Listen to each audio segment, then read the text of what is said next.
Raigad fort Chhatrapati Shivaji Maharaj మరియు అతని chief engineer అయిన హిరోజీ ఇందుల్కర్ తో కలిసి నిర్మించిన అత్యంత భద్రత కలిగిన కోట ఇది.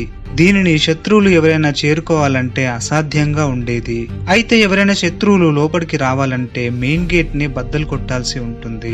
అది కోటకి 8 కిలోమీటర్ల దూరంలో ఉంటుంది. అక్కడి నుండి నడుచుకుంటూ కోట లోపలికి రావాల్సి ఉంటుంది. కోట లోపల కూడా చాలా గేట్స్ అనేవి ఉంటాయి. అక్కడ ఉండే పిరంగులు తట్టుకొని ఆ గేట్లని బద్దలు కొట్టాల్సి ఉంటుంది.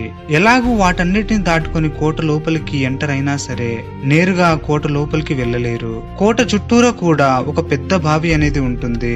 దానిలో అత్యంత ప్రమాదకరమైన మొసళ్ళు మరియు పెద్ద పెద్ద పాములు అనేవి ఉంటాయి. వీటిని దాటుకొని లోపలికి వెళ్ళిన ఒక కటిక చీకటి కలిగిన గదిలోకి మాత్రమే వెళ్ళగలరు. దీనికి ఒకవైపు మాత్రమే చిన్న ద్వారం అనేది ఉంటుంది.